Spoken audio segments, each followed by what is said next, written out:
The scream still echoes in my head. It came from the other side of the thin wooden wall, so sharp and desperate it nearly stopped my heart. I remember dropping the spoon in my tea and rushing barefoot across the hallway. The door to my sister's room was wide open, and there she was, Lena, crouched on the floor with blood running from her lip, her hands shaking as she tried to shield herself.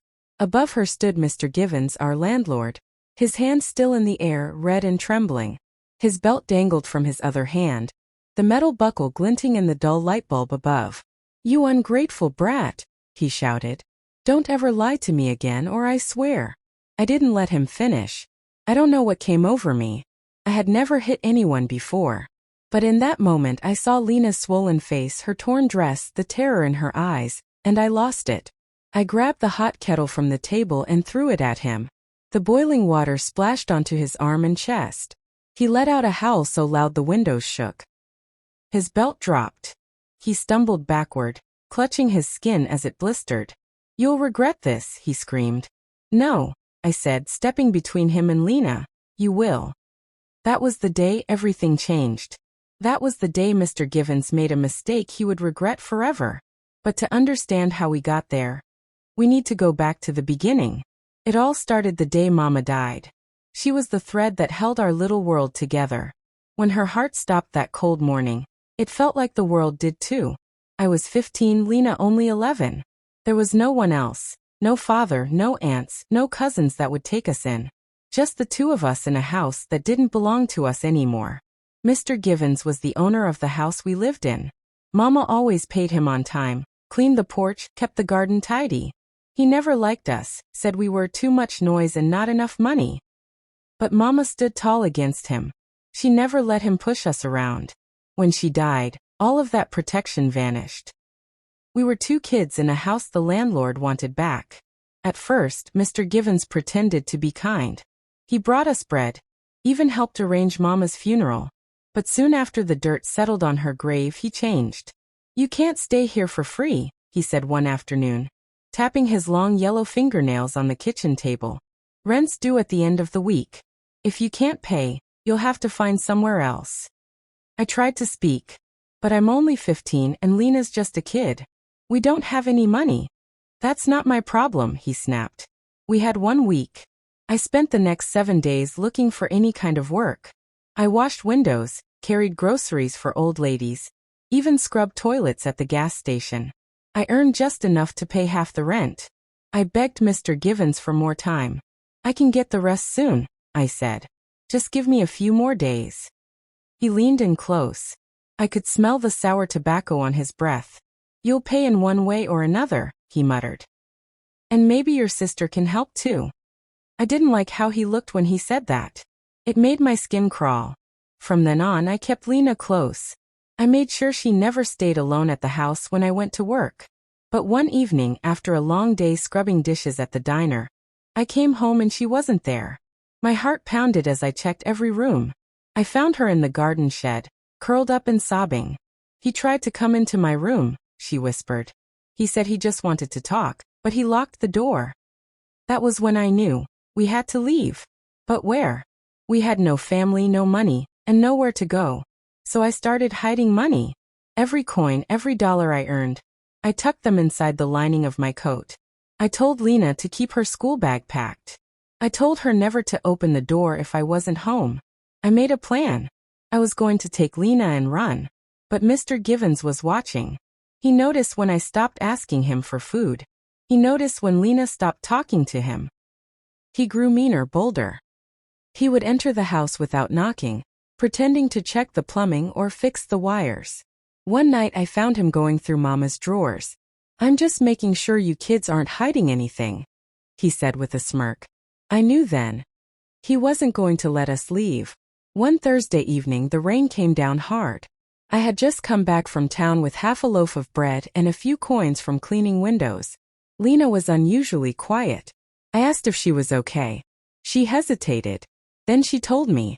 "He said if I didn't let him in, he'd take you away from me," she whispered, her voice cracking. "He said he could put us in a home. That he knows people." I felt cold all over. That night I didn't sleep. I stayed by the door with a hammer in my lap, waiting. He didn't come that night, but he came the next day. It was mid-afternoon, the sun out and birds singing like nothing was wrong with the world. I was in the kitchen boiling water when I heard Lena scream. I ran. And that's where we are now. Mr. Givens on the floor, scalded and writhing. Lena crying in the corner. And me standing between them, shaking but unbroken. He stumbled to his feet and pointed a shaking finger at me. "You'll pay for this," he growled. "I swear." I didn't flinch. "You already lost." He left that day, but it was far from over. Because the next morning, the police knocked on our door. They said someone had reported us for assaulting a respected landlord. They said there would be an investigation. They said Lena might be taken into protective care. And just like that, we were right back in danger. But I wasn't going to let them take her. Not ever. Because if they did, I had a plan. And it would make Mr. Givens regret everything he had ever done. The police stood on our porch with their black boots wet from the morning rain. One was tall and thin with a sharp nose and cold eyes. The other was shorter and rounder, with a mouth that never stopped chewing gum. "We're here to follow up on a report," the tall one said, flipping open a little notepad. "About an assault." My hands tightened around Lena's shoulders. She was hiding behind me, her eyes wide and red from crying all night. "What kind of assault?" I asked, trying to sound older, braver than I felt. "Mr. Givens says you attacked him without reason. Scalded him with boiling water." The shorter one said, blowing a small pink bubble that popped loud in the silence. "Claims he was just checking on you girls. Says he's worried about your safety." I felt a flash of heat in my chest. That man had nearly hurt my sister, again. And now he was trying to play the hero? "He's lying," I said sharply. "He was hurting my sister. He's been creeping around, breaking into our house without permission. He hit her. He locked her in her room." The officers glanced at each other. The tall one sighed. "Do you have proof?"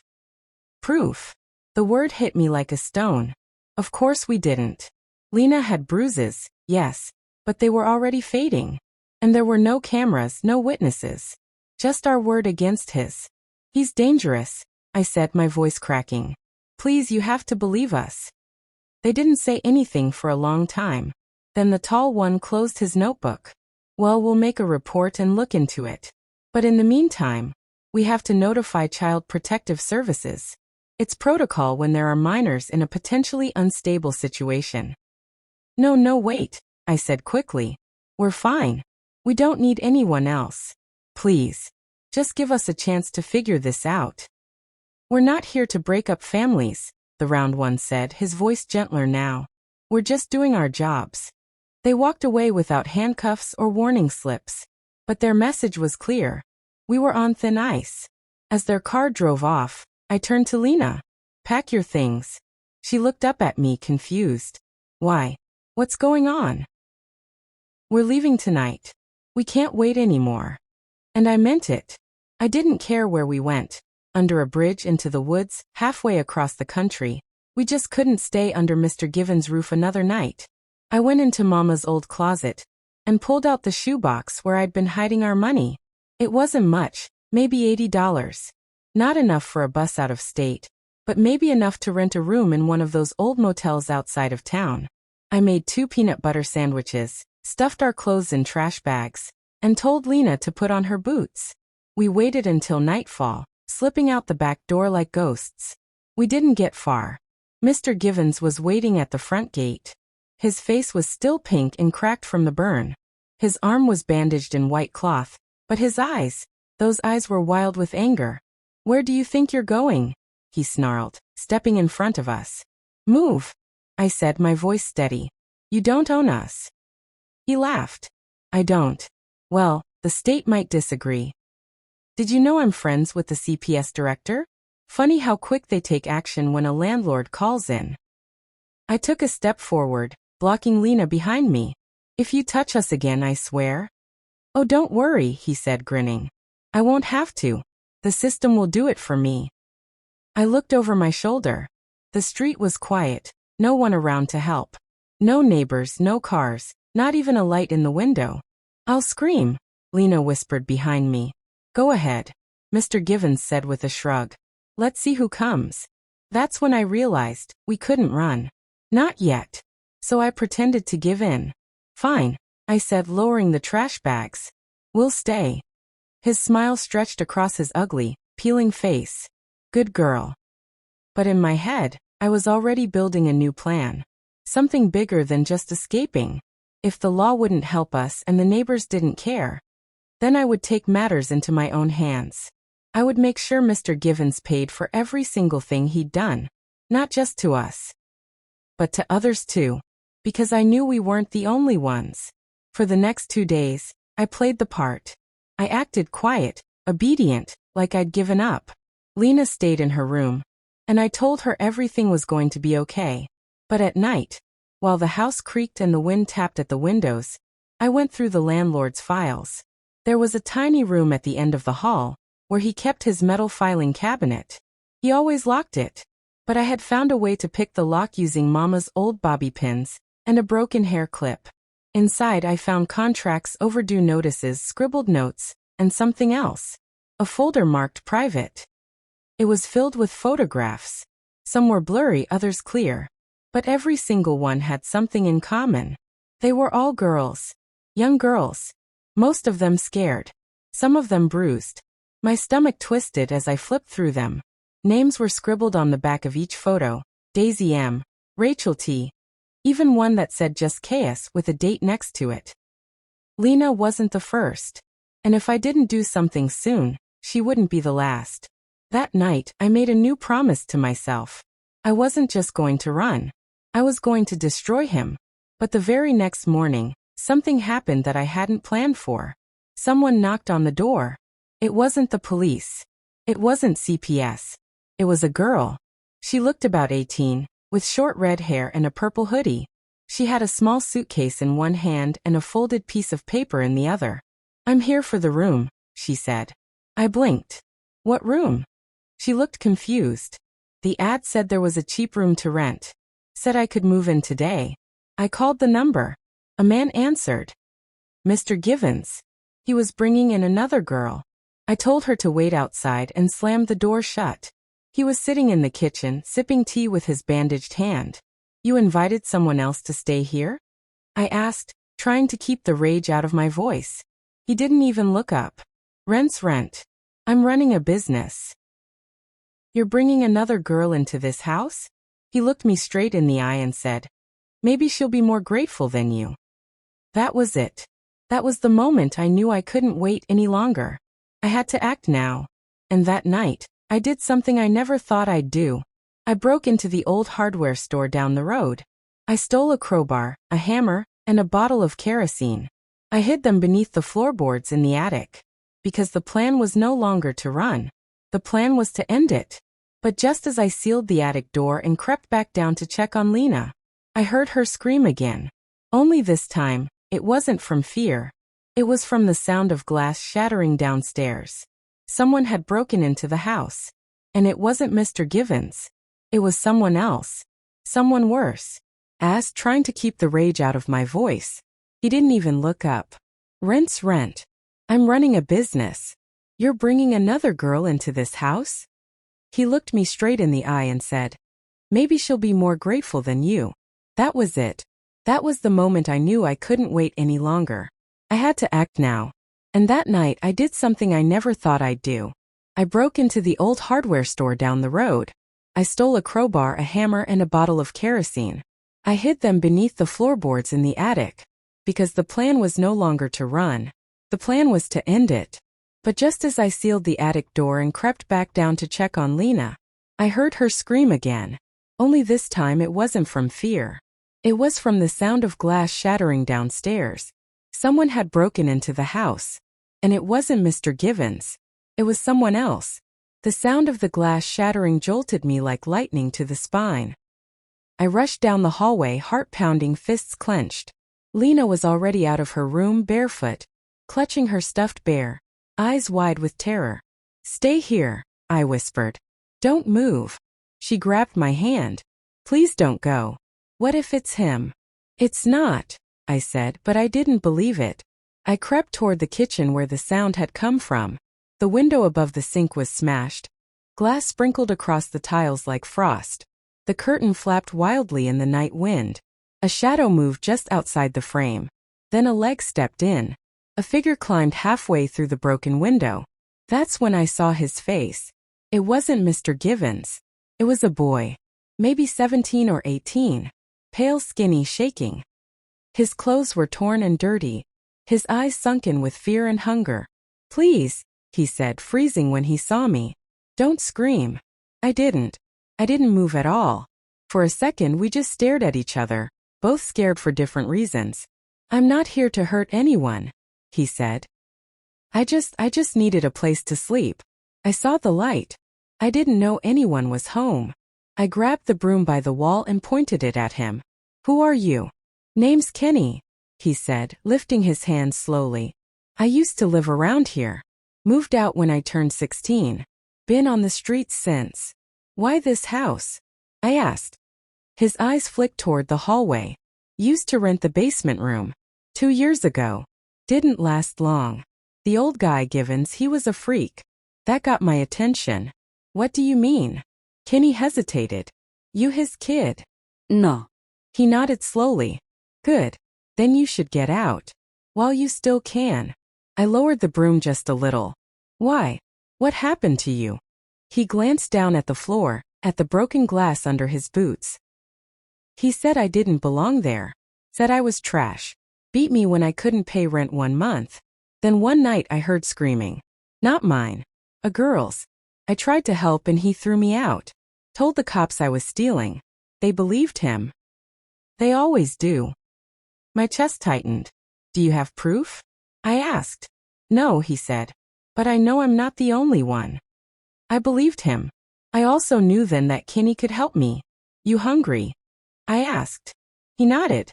I gave him half a sandwich and told him to sit at the kitchen table. Then I brought Lena out and told her everything was okay. She was still shaking but calmed a little when she saw Kenny was barely older than me. "I'm not staying long," he said with a mouthful of bread. "Just needed somewhere dry tonight. I'll be gone by morning." But I had other plans. "No," I said. "You're staying. At least until we finish something important." He looked at me confused. "Finish what?" I didn't answer. Because that night, something even worse happened. At midnight, the girl who came earlier, the red-haired one, started screaming. Lena and I bolted out of our room. Kenny was already on his feet. We ran toward the guest room Mr. Givens had let her stay in. The door was locked. She was banging from the inside, screaming, "Let me out! Let me out! Help me, please." I kicked the door as hard as I could. Kenny joined in. It took 3 tries before the old wood cracked and the lock broke. We burst inside, and the room was empty, except for the girl, standing in the middle, tears running down her cheeks, her suitcase wide open and clothes scattered everywhere. "He took my phone," she said, trembling. "He came in through the window, said I owed him rent. When I said I didn't have money, he touched my arm. Said I could pay him another way." I saw red. Lena gasped. Kenny clenched his jaw. "Where did he go?" I asked. She pointed toward the back door.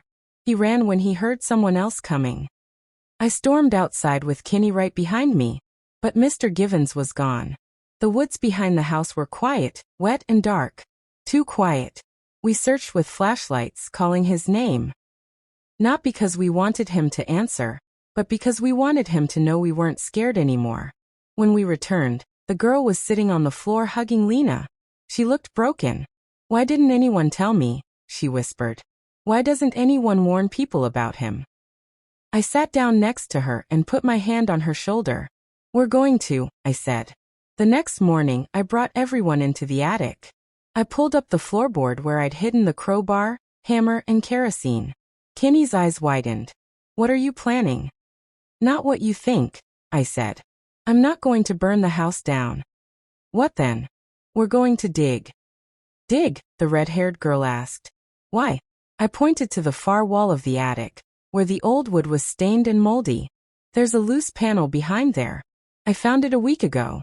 When I pulled it open, I smelled something weird, like chemicals, like something was hidden."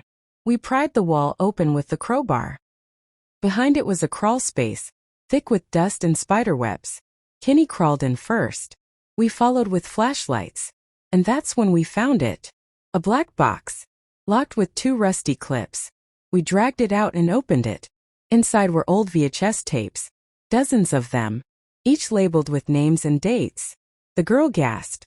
"Those are evidence," I said, my voice low. "He recorded them." Kenny turned pale. "He recorded what he did to them." I nodded. "This is how we're going to stop him. We take this to the police. Real proof. They can't ignore it now." The room fell silent. Then Lena whispered, "But what if he finds out before we can?" I turned toward the stairs. Too late. The front door downstairs slammed open. Heavy boots stomped into the house. And Mr. Givens shouted from below, "I know you're hiding something. Get down here. Now." I looked at the box in my hands, then at the others. "We don't run this time," I said. But as we reached the top of the attic stairs, the entire house went dark. The lights, the power, gone. And then we heard the creaking sound of him coming up the stairs, one slow step at a time in the dark. The stairs groaned beneath his weight, each step louder than the last. Creak, thud, creak, thud. We held our breath in the attic, trapped in total darkness. The flashlight had gone out the moment the power died, probably a surge. Or maybe he cut the power himself. Lena's small hand clutched my wrist. I could feel her shaking. Kenny whispered, "He's coming." No one had to say it. I could feel it. I held the box of his tapes tightly to my chest. If he found them, if he knew what we had, it was over. I motioned for the others to move silently back toward the crawl space. We could fit back in there, maybe hide until he passed. It wasn't a good plan, but it was all we had. Then I heard the attic door creak open. My heart jumped into my throat. He was inside. We froze. I could hear his breathing. Slow, raspy, deliberate. "You think you're smart," Mr. Givens said into the darkness. "You think you've figured me out." None of us answered.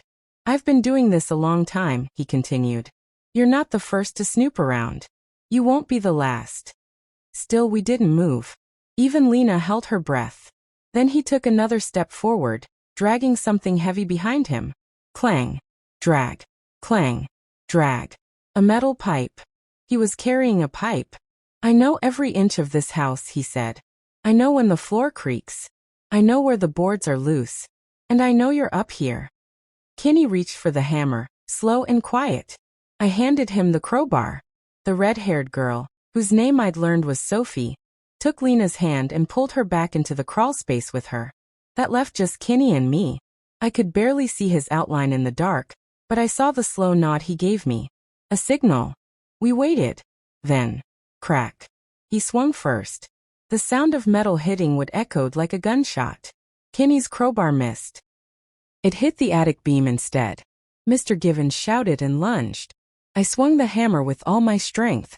It connected. A horrible crunch followed. He screamed, high, shrill, almost inhuman. But he didn't fall. He grabbed Kenny by the shirt and slammed him into the wall. I screamed and hit him again, this time in the shoulder. He roared and knocked me back, the hammer flying from my grip. He raised the pipe, ready to strike Kenny. When suddenly, flash, a burst of light lit up the attic. Sophie stood behind him, Lena's school camera in her hands. She snapped another photo flash. He flinched hard, eyes blinded by the burst. Kenny tackled him. They both crashed into the attic wall, shaking the whole house. I scrambled, grabbed the crowbar, and slammed it against the pipe in his hand. It flew across the floor. Kenny rolled away, coughing. Mr. Givens lay still for a moment, then groaned. I didn't wait. I grabbed the tapes, Lena, Sophie, and Kenny, and we ran. Down the stairs, out the front door, and into the street. The neighbor's porch light turned on as we bolted past. I banged on their door. They opened it just in time to see us, sweaty, bruised, and wild-eyed. He attacked us. I cried. We have proof. Please call the police. The man looked at the box in my hands, then at Kenny, who had a gash on his forehead, and Sophie, who was crying silently. He nodded and picked up his phone. Within 5 minutes, sirens wailed through the air. Mr. Givens didn't try to follow us this time. He was still upstairs when they found him, battered, bleeding, but alive. He tried to lie again. Tried to twist the story. But we had the box. And the tapes. And the photos. And the bruises. When the officers saw the contents of the box, they didn't ask any more questions. They arrested him on the spot. We sat in the back of the police cruiser, huddled together beneath an emergency blanket. Lena was quiet. Kenny leaned against the door, his eyes closed. Sophie stared at the sky. I watched them load Mr. Givens into another car. I should have felt relief. But I didn't. Because I knew it wasn't over. Not yet. At the station, they separated us for questioning. I told them everything. What he'd done to Lena, how I'd found the tapes, how Sophie had nearly become his next victim. They took my story seriously now. The proof forced their hand. But there was still one more twist to come. Later that night, while we were resting in the shelter they'd brought us to, a woman in a gray suit came to speak with me. She introduced herself as Detective Amber Hawley. "We've reviewed the contents of the tapes," she said, her voice steady but grim. "You were right to bring them forward." I nodded. "There's something else," she added, her eyes narrowing. "Something we didn't expect." "What?" "Some of the footage. It's not from this house." My heart skipped. She continued, "There are girls in different settings, different rooms, different furniture. Some even from years ago. One of them, a girl named Kara Shaw. She's been missing since 2009. What does that mean?" I asked. "It means Mr. Givens didn't act alone." My stomach turned. "There may be others," she said. "Other people. Other homes. Other girls. And now that he's been arrested, someone might come looking." "Looking for what?" She paused. "For those tapes." That night I couldn't sleep. Not because I was afraid of him anymore, but because I had a new enemy. One I hadn't seen coming. And somewhere out there, they knew exactly what we had. And they were coming for it. Last night, we traced a few of the VHS labels to open missing person cases. One of the girls, Rachel Tomlinson, disappeared 5 years ago from a town 2 hours from here. Her tape was dated only 3 days before her name was filed as missing. I swallowed. So he took them from other towns? He must have moved them through this house, or somewhere nearby. But what worries me, she said, tapping the folder, is that some of the locations in the footage don't match any known properties under Mr. Givens' name. Which means he was working with someone, I finished. She nodded. We need to know who. And fast. Because news of his arrest has leaked. Leaked? I asked. How? She glanced at her phone, then turned the screen toward me. It was a news article. Local landlord arrested in shocking assault case. Evidence of larger exploitation ring suspected. Below it was a grainy photo of Mr. Givens being shoved into the back of a police car. Social media's already running wild with rumors, she said. Most of it's harmless, but this kind of attention attracts people. People who want to silence the truth. I looked at the article again. There, in the background of the photo, you could see me. Just a blur. But it was enough. Can they find us from this? I asked. They can try. That was all I needed to hear. After she left, I pulled Kenny aside. We need to move, I whispered. He frowned. What? The shelter's protected. Not from people like this, I said. If Mr. Givens had partners, they'll. But it was enough. Can they find us from this? I asked. They can try. That was all I needed to hear. After she left, I pulled Kenny aside. We need to move, I whispered. He frowned. What? The shelter's protected. Not from people like this, I said. If Mr. Givens had partners, they'll. And if they know we were the ones who exposed him, I said, they won't wait around to knock. Kenny stared at me, his jaw tight. Where would we even go? I don't know yet, I said honestly. But I do know we can't stay here. I glanced over my shoulder. Sophie was still in the corner, now flipping slowly through pictures on the camera, her face unreadable. Lena had woken up and was watching us quietly, sensing something wasn't right. I'm not running again, Kenny muttered. I just found people I can trust. I don't want to lose that. You won't, I said. But we can't get comfortable. Not yet. There's more going on here. If we sit still, they'll come for us. All of us. He didn't argue after that. Later that day, we were taken back to the police station to give more formal statements. They asked the same questions: what we'd seen when it started, what Mr. Givens had done. But there were new questions too. Had we seen any unfamiliar cars parked nearby? Did we ever notice him leaving the house late at night? Did we ever hear other voices in the house, men perhaps we didn't recognize? Detective Holly looked more tired than before. Her hair was pulled back into a messy bun, and her shirt was wrinkled like she hadn't slept. "We found a key in his jacket," she told me in private. "But it doesn't belong to any lock in his house." "Did he have any storage units?" I asked. "No leases in his name. No cars. But something tells me he didn't do this alone."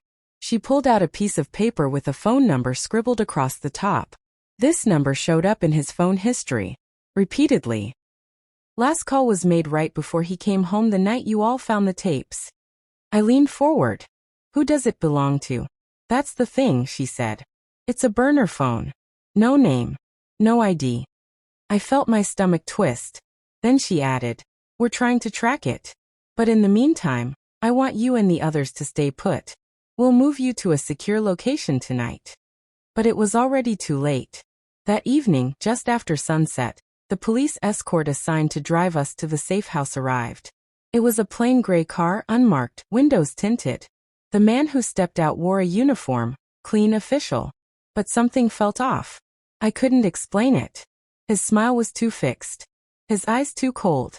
He didn't ask our names. Didn't even check a list. "You the kids from the Givens case?" he asked, popping the trunk. "Yes," I answered cautiously. He opened the back door. "Let's go. It's a long drive to the safe house." I hesitated. "Where is it?" "North," he said. "Near the old quarry." That stopped me cold.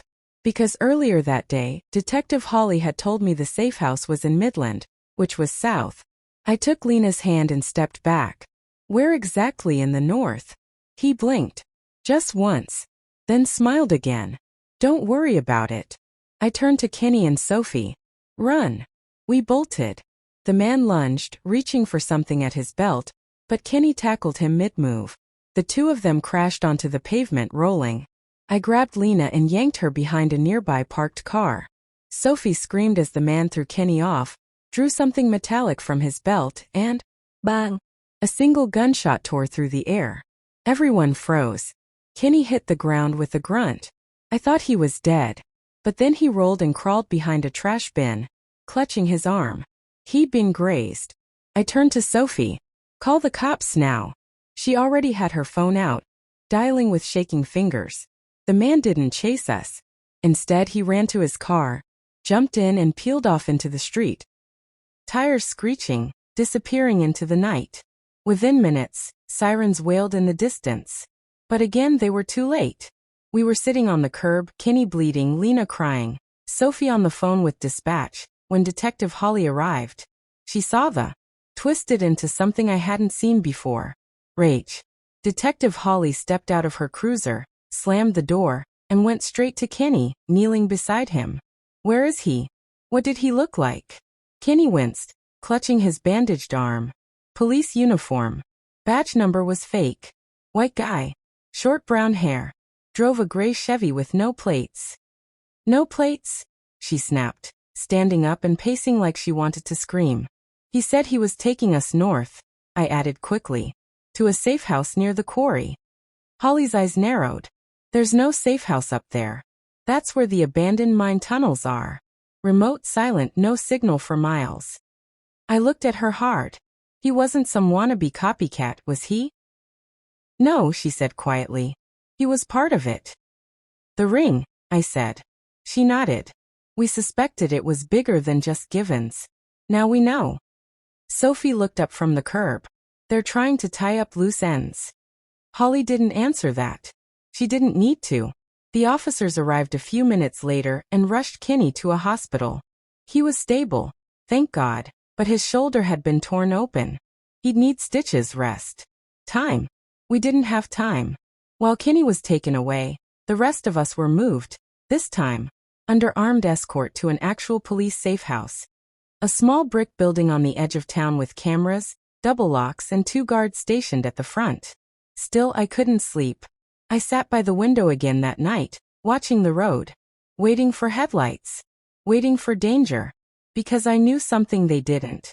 I hadn't told Holly everything. Not yet. While digging through the VHS tapes that day, I'd found a small envelope wedged at the bottom of the box. I hadn't handed it in. Not yet. It wasn't full of pictures. It wasn't filled with names. It had one thing in it. A map. Hand-drawn. Scratched on an old napkin. Marked with red circles. 3 places. One of them was our house. The second, Given's old trailer outside of town. And the third, the quarry. That night, once Lena was asleep, I went to Sophie and showed her the map. She studied it in silence, eyes darting across the lines. You think this is where they brought the girls? Maybe, I said. Or where they hid more evidence. Either way, if we don't go, someone else will. And they won't share it with the cops. Sophie didn't answer for a long time. Then she tucked the napkin into her hoodie pocket and said, "When do we leave?" "Tonight." We waited until the guards changed shifts, about 2:10 a.m. Then we slipped out the back door, climbed the fence, and stole 2 bikes from the alley behind the gas station. The road to the quarry was long and mostly empty. Mist hugged the fields, and fog clung to the trees like ghosts. The whole ride, my mind raced. What if this was a trap? What if the map wasn't a clue but a setup? What if they were waiting for us? But I couldn't stop. Wouldn't stop. Because somewhere in those tunnels was the rest of the story. And I needed to see it through. We reached the edge of the quarry just before dawn. It was massive. A crater that looked like the earth had opened its mouth to scream. Broken concrete, abandoned trucks, weeds growing over rusted fences. Everything was silent.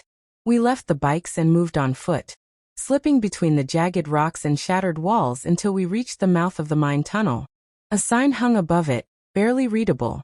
Restricted property. Hazardous. But someone had been there recently. Fresh boot prints in the dirt. And spray paint. A red X on the side of the mine entrance. Sophie glanced at me. This is it. We stepped inside. It was colder than outside. Damp. The walls dripped with moisture, and the flashlight on my phone barely lit 10 feet ahead. Our footsteps echoed down the stone corridor. After 10 minutes of walking, we found the first door. Metal. Rusted. Locked with a sliding bolt on the outside. Sophie and I exchanged a look. That meant whoever had been inside wasn't meant to come out. I slid the bolt, opened the door, and what we saw inside, I'll never forget. Cots, blankets, chains, plastic bins full of women's clothing, shoes, toothbrushes, all labeled with dates. And on the back wall, a camera, still plugged in, recording. My heart stopped. There were no people here now, but there had been. Sophie ran to the bins and began pulling out contents. Clothes soaked with dried mud, bags labeled with names. Rachel Tomlinson, Karashav, Daisy M. And then, one that made my blood turn to ice. Linash, my baby sister's name. I dropped to my knees, the air gone from my lungs. They had planned to take her. They already had her name. Sophie dropped the bin and stood up. We need to go. We need to go now. We turned to run, but a voice echoed down the tunnel behind us. Slow, low, mocking. You shouldn't have come here. We froze. A figure stepped into the light, blocking the entrance. He wasn't wearing a mask. He didn't need to, because I recognized him. Not from real life, but from one of the tapes. He had been in the background, laughing, watching. Not Mr. Givens. Worse, the buyer. He raised something in his hand. Not a gun. A remote. He pressed it. And suddenly, with a deep, earth-rattling sound, the tunnel behind us collapsed. The explosion was like thunder under our feet. The tunnel behind us groaned, cracked, and then the world fell. Stone and steel and dust crashed down in a deafening wave, sealing the path we came through. I couldn't hear my own scream. I only saw Sophie's mouth wide open in terror, her eyes locked on the rubble. We were trapped. The man with the remote stood in front of the collapsed tunnel, calm, like he'd just shut a door and didn't mind what was behind it. You kids always think you're so clever, he said, stepping forward. Digging where you don't belong. I couldn't breathe. Not because of the dust, but because of what was in that bin. Lena's name. He had targeted her. And if we hadn't found the tapes, if we hadn't fought back, she would have ended up here. The man took another step. Sophie grabbed my arm, pulled me behind an old generator in the corner of the chamber. I've been watching you, he called out. You and your little crew. The moment Givens was arrested, we started cleanup. But you got too close. His boots crunched on gravel. Now we've got a decision to make. He was close. So close I could hear him breathing again. Confident. He didn't know one thing though. We weren't alone. Kenny had followed us. He was supposed to be in the hospital. But something must have told him. Because out of the shadows, like a ghost, Kenny appeared behind him. Blood still soaking through his hospital wrap, but eyes on fire. He had a steel rod in one hand. He didn't say a word. Just swung. The man screamed and dropped to one knee, the remote skidding across the ground. I dove for it, grabbing it before he could. Sophie picked up a nearby pipe and slammed it into his wrist before he could draw a weapon. He crumpled, groaning, but not unconscious. Who are you working with? I shouted, standing over him. Tell me. He looked up, blood running from his temple. You don't know what you've done, he hissed. Then educate me. I snapped. He laughed, wheezing. You think this ends with me? This is just a limb. Cut me off and another will grow back. I felt sick. How many girls? Sophie whispered. He smiled. Didn't answer. That was answer enough. I looked at Kenny. We need to get out of here. There has to be another way. We searched the chamber, past the bins, behind the cots, behind the wall with the camera. And finally, hidden beneath a tarp, we found it. A service tunnel. Narrow, cramped, but passable. We didn't hesitate. We bound the man's hands with cable from the generator and shoved him through the tunnel ahead of us. He didn't talk anymore. When we finally emerged into the gray light of dawn, we were in the woods, maybe a half-mile from the quarry edge. I collapsed on the ground and looked up at the sky. Free. Sophie fell to her knees, sobbing. Kenny just stared into the trees, shaking. We called Detective Holly. It took 15 minutes for the police to arrive. They arrested the man on the spot. He didn't resist.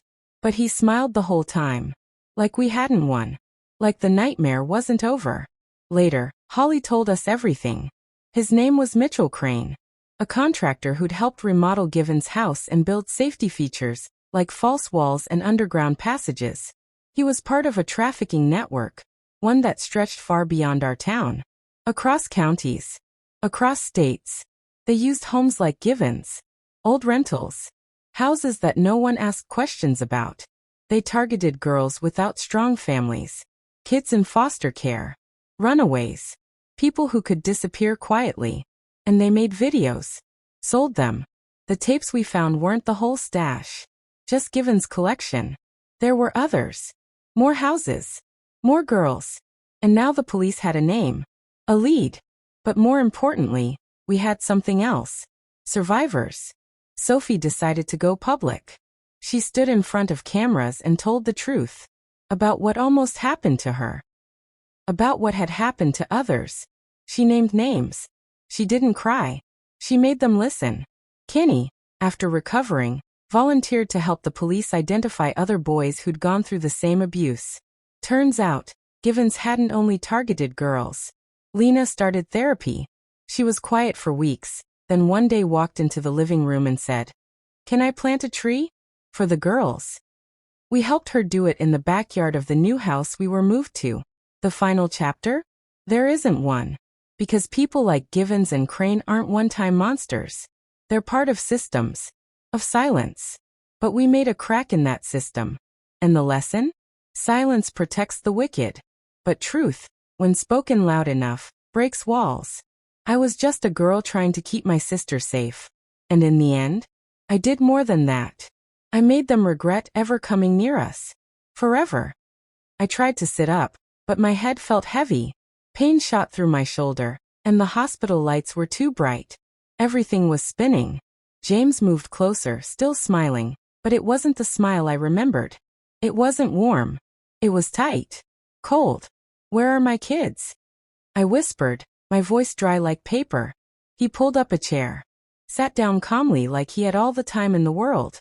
They're fine, he said. They're at a safe house with someone I trust. Who? I asked, trying to push myself upright. He didn't answer. Instead, he leaned forward. You weren't supposed to find out everything. That was never the plan. You were supposed to live quietly, raise the kids, stay out of sight. I stared at him. You knew. You knew the truth all along. He nodded, his eyes narrowing. Yes. I helped Diana take you. I stayed close because it was my job. My stomach dropped. Your job? I asked, almost too afraid to hear the answer. He leaned back. I work for the same people your father tried to expose. I was placed in your life years ago. We never thought you'd find anything. But then Carol got too close. She had to be handled. Tears burned in my eyes. You let her die. He didn't even blink. She gave us no choice. I clenched my fists. So what now? Are you going to kill me too? No, he said, standing up. We still need you, Anna. There are things in your head, memories, clues your mother might have left with you when you were little. You don't even know they're there yet. But they're there. You're lying. You have no idea how important you are, he said. But someone else does. Someone who's gone rogue. Evelyn gave you something, didn't she? I looked away. He grabbed my chin roughly and forced me to look at him. The key, he hissed. Where is it? I said nothing. He let go. You'll give it to me. One way or another. Then he walked to the door, knocked twice, and a nurse came in with a clipboard. Except, she wasn't a nurse. I recognized her. It was the same woman from the cemetery. Evelyn. She didn't even look at James. Just walked up to my bed and said, Discharge papers. You're ready to leave. James looked confused. She's not well enough. She's well enough, Evelyn said sharply. Doctor's orders. James hesitated. Then Evelyn leaned closer and whispered something in his ear. I couldn't hear what she said, but whatever it was, it made him pale. He backed away slowly, nodded once, and left the room. Evelyn turned to me. Can you walk? I nodded slowly. She handed me a pair of clothes in a bag. Get dressed. We have to move. Now. 5 minutes later, we were out the back door of the hospital, into a waiting black car. A man was in the driver's seat. Quiet, eyes always scanning. Who is he? I asked. A friend, Evelyn said. Ex-intelligence. We don't have much time. As we drove, Evelyn told me the rest of the truth. My father hadn't just found a secret. He had stolen proof. Videos, names, financial records, all showing how a private security company, Orion Corps, had been spying on American citizens, running illegal experiments, and controlling certain people through manipulation and drugs. When he tried to go public, they killed him. And they've been hunting his daughter, me, ever since. Your mother hid a backup of his files, Evelyn said. The key I gave you unlocks the vault where they are. If they get that information before we do, they'll erase everything. They'll make you disappear too. I held the key in my hand. The weight of it suddenly felt like carrying a whole mountain. They have James, I said. No, she corrected. You had James. They just flipped him. Years ago. I looked down. He said the kids were safe. Evelyn looked me dead in the eye. He lied. I froze. The car swerved sharply, then stopped in front of a small church on a hill. We got out quickly, ran through the back door, down a long hallway, and into a dusty office. She opened a hidden panel in the wall. Behind it was a vault. It looked like a giant safe, old but strong. I slid the key in. It clicked. Inside were tapes, papers, photos, and something I didn't expect. A small locket. I opened it. Inside was a tiny chip, like a memory card. This, Evelyn said, is what they've been after. It holds the entire Project Echo archive. I stared at it. Why didn't my mother tell me? She didn't want to put you in danger. She was going to wait until you were older. But she died before she could. Suddenly the building shook. A loud bang. Gunfire outside. Evelyn grabbed my hand. They found us. We ran through a back passage, up a stairwell, through a hatch that led to the roof. A helicopter hovered nearby. Evelyn shouted into a radio. "We're on the roof. Go, go." A metal ladder dropped down. But before we could grab it, a bullet struck Evelyn in the shoulder. She dropped. I screamed, trying to hold her up. She pressed something into my palm. "The chip." "Go," she said. "Take it. Expose them. I can't leave you. You have to." I climbed the ladder, tears pouring down my face. As the helicopter lifted off, I looked back and saw men in black closing in on her, dragging her away. I screamed, but there was nothing I could do. She was gone. Again. That night, I stayed in a hidden location with the pilot and Evelyn's contact. We played the files. We saw everything. The experiments. The murders. The lies. People in power, judges, officers, even politicians, all part of it. And James? He was listed in the files too. Recruitment date, 2013. Mission: observe and influence Anna Lane. Neutralize if necessary. The betrayal crushed me all over again. But now I had the truth. I had the weapon. I just had to choose how to use it. I sat there staring at the chip. Then, my phone buzzed. Unknown number. Again. I opened the message. This time it was a video of my kids, tied to chairs, mouths covered, eyes wide with fear. A voice said, "You've made too many wrong moves, Anna. The next one will cost you everything." The screen went black. I screamed. I slammed the phone down and covered my mouth with both hands, trying not to cry out again. My whole body was shaking. My babies, my children, were in danger. Tied up. Terrified. I could still see the fear in their little eyes. James had them. Or maybe it wasn't even James anymore. Maybe it never was. I looked around the safe house. Evelyn's contact, his name was Theo, stood in the corner, silent and pale. He had seen the video too. He didn't ask if it was real. We both knew it was. "I have to get them back," I said. He nodded. "We will. But if we move without a plan, they'll kill them." I shook my head. "They won't. Not yet. They need the chip.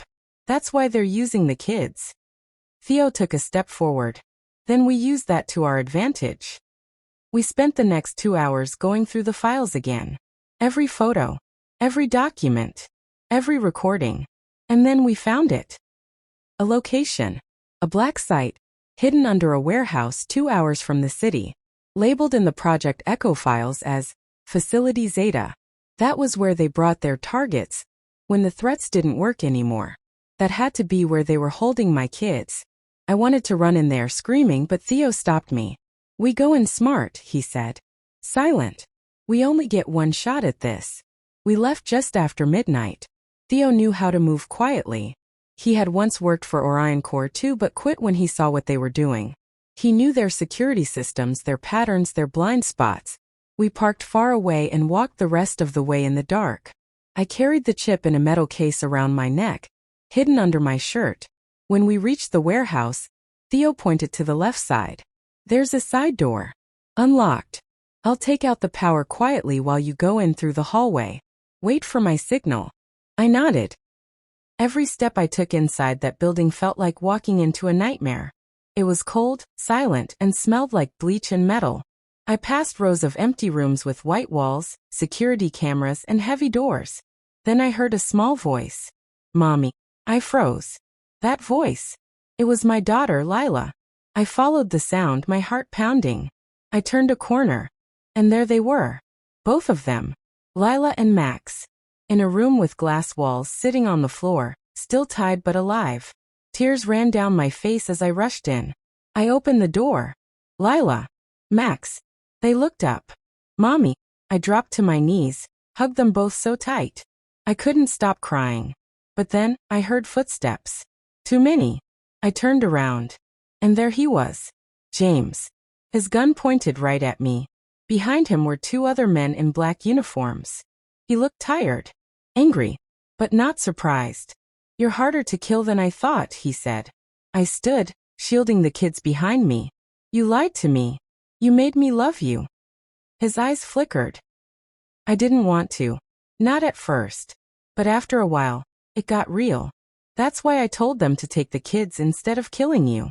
I wanted to give you one last chance. You call this a chance? I shouted. He stepped closer. Give me the chip, Anna. Right now. And you all walk out of here alive. I pulled it from around my neck slowly. But I didn't hand it over. I held it tight. No. James blinked. What? I stared straight into his eyes. I said no. He raised the gun. Don't be stupid. And then, Theo's voice rang out from the intercom system above. Everyone down. This building is rigged with C4. You shoot her, we all go boom. James froze. What? Theo's voice came again. Calm. Steady. I've got eyes on every corner. You move, I push the button. Step back. James growled. He's bluffing. But the men behind him weren't sure. They looked around uncertain. Then, one of them dropped his weapon. James turned. Cowards. I used the moment. I rushed forward, knocked the gun from his hand. We struggled. I hit him. He hit me back. Blood poured from my nose, but I didn't care. I grabbed the gun from the floor, pointed it at him. Don't make me, I whispered. James laughed. You won't do it. Then he lunged. I closed my eyes and pulled the trigger. The shot rang out. He fell. Silence. Theo rushed in seconds later, cutting the kids' ropes, checking on me. I sat on the floor, dazed, covered in bruises, the gun shaking in my hand. It was over. James was gone. We left that place and burned it to the ground. Later that week, I met with a journalist. One I could trust. We released every file. Project Echo. Orion Core. The names. The proof. It made headlines around the world. People were arrested. Investigations were launched. And finally, I was free. Free from the lies. Free from the fear. Evelyn's body was never found. But I like to believe she's still out there. Watching. Protecting. I moved to a quiet town with Lila and Max. We changed our names again. I don't tell people who I was. Only who I am now. A mother. A fighter. A survivor. Sometimes at night I sit alone and wonder. Did James ever really love me? Was any of it real? I don't know. But I do know this. Love without truth is just another trap. And silence can be the loudest kind of betrayal. So I tell my children every day. Always speak up. Always fight for what's right. Even when it's hard. Even when it hurts. 'Cause if you don't, someone else will write your story for you. And you may not survive it.